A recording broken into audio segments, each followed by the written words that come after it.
प्रिय विद्यार्थियों नमस्कार। हिंदी के ऑनलाइन शिक्षण व्यवस्था में आप सबका हार्दिक अभिनंदन स्वागत।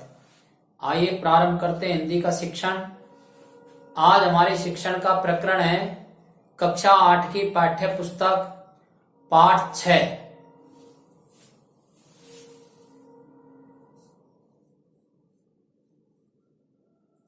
कक्षा 8 पाठ 6 और पाठ 6 का नाम है भगवान के डाकिए।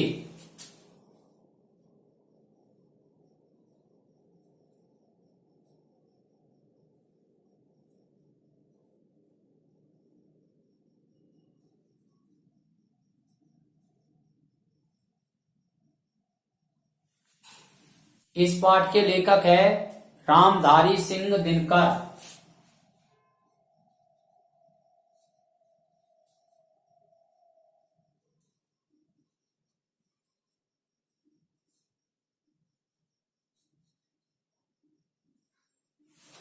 रामधारी सिंह दिनकर ने इस पाठ के अंदर पक्षी और बादल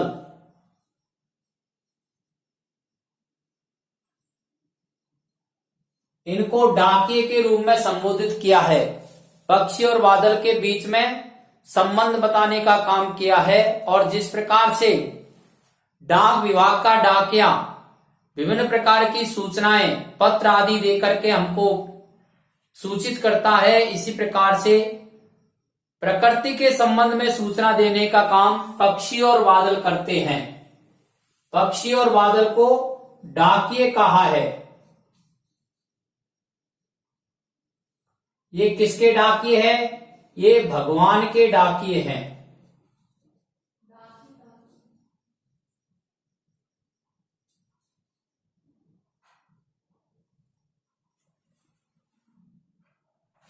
और ये कैसे डाकिए हैं? ये प्राकृतिक डाकिए हैं।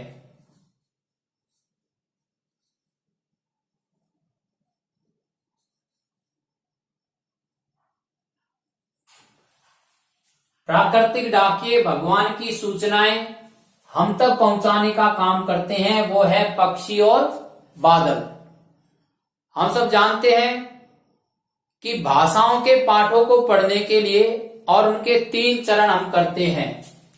तो पहले चरण में उस पाठ के शब्दार्थ, दूसरे चरण में अर्थ या व्याख्या,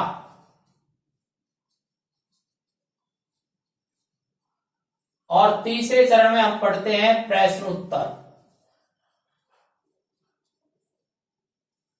तो इसी क्रम में आज हम पाठ 6 के शब्दार्थों का अध्ययन करेंगे।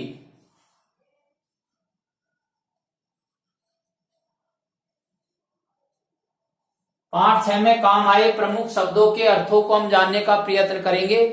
मैं पहले भी बता चुका हूं कि जब हम शब्दार्थ पढ़ते हैं तो शब्दों के अर्थों के साथ साथ उन शब्दों का विश्लेषण भी हमें करना चाहिए। अर्थात उस शब्द का निर्माण कैसे हुआ है, प्रत्यय से हुआ है या उपसर्ग से, या उसके अंदर कोई समास है या संधि है, इस प्रकार की जानकारी भी हमको साथ के साथ कर लेनी चाहिए। तो आइए पढ़ते हैं इस पाठ के प्रमुख शब्दार्थों को। पक्षी और बादल ये भगवान के डाकिए हैं।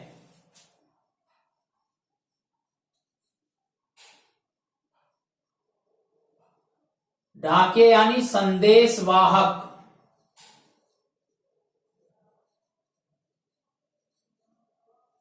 ये 2 शब्दों से मिलकर के बना है डाक प्लस ईए। डाक शब्द है और यह प्रत्यय है। पक्षी और बादल ये भगवान के डाकिए हैं जो एक महादेश से दूसरे महादेश को जाते हैं। महादेश,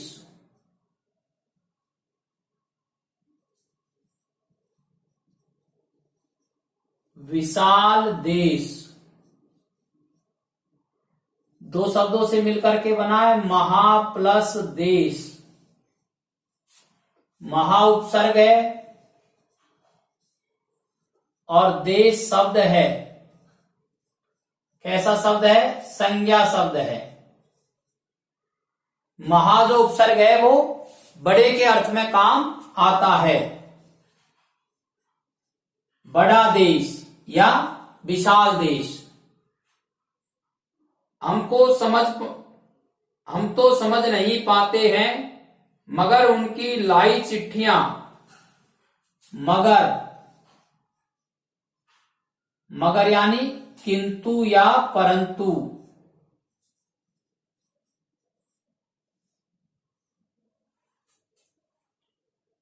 चिट्ठियां,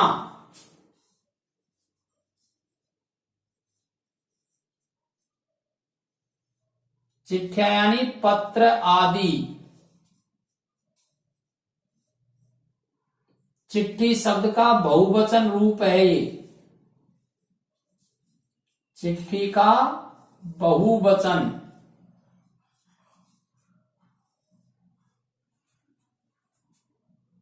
पेड़ पौधे पानी और पहाड़ बांसते हैं।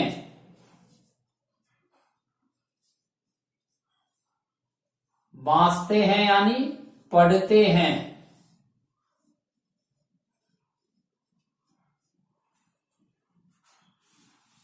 हम तो केवल यह आंकते हैं।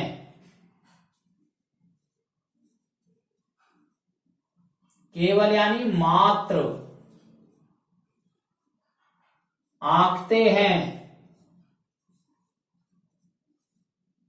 आंकते हैं यानी मूल्यांकन करते हैं।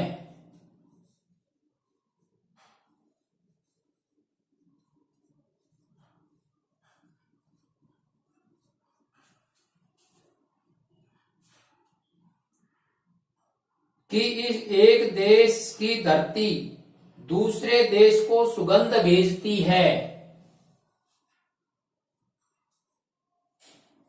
धरती यानी जमीन।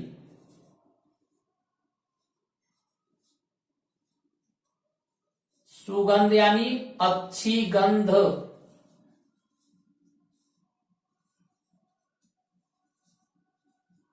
ये भी दो शब्दों से मिलकर के बना है, सु प्लस गंध। और सु क्या है यहां पर? उपसर्ग है। और गंध क्या है? शब्द है। कैसा शब्द है? संज्ञा शब्द है। और संज्ञा में भी यदि हम देखेंगे तो ये भाववाचक संज्ञा है।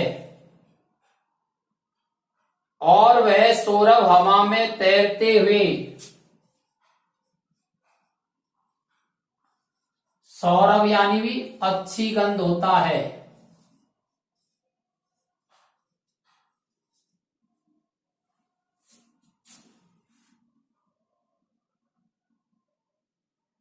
पक्षियों की पांखों पर तिरता है।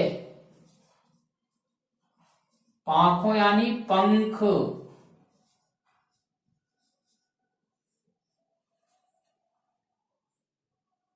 और एक देश का भाप दूसरे देश में पानी बनकर गिरता है।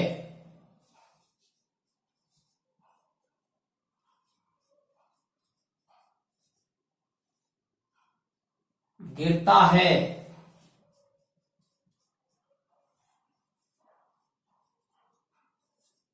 बरसता है। इस प्रकार से ये पाठ 6 के प्रमुख शब्दार्थ और उनका विश्लेषण हमने देखा है। अब अगले वीडियो में इस पाठ के अर्थ और व्याख्या को समझेंगे और इसकी कहानी को समझने का प्रयत्न करेंगे। अभी समझने की दृष्टि से आप इसका स्क्रीनशॉट ले लीजिए और कम से कम 2 बार इस वीडियो को आप सुने और सुनकर के अपनी नोटबुक में उतारें। शिक्षण के अन्य वीडियो आपके पास आते रहे, इसके लिए आप इसे सब्सक्राइब करें। धन्यवाद।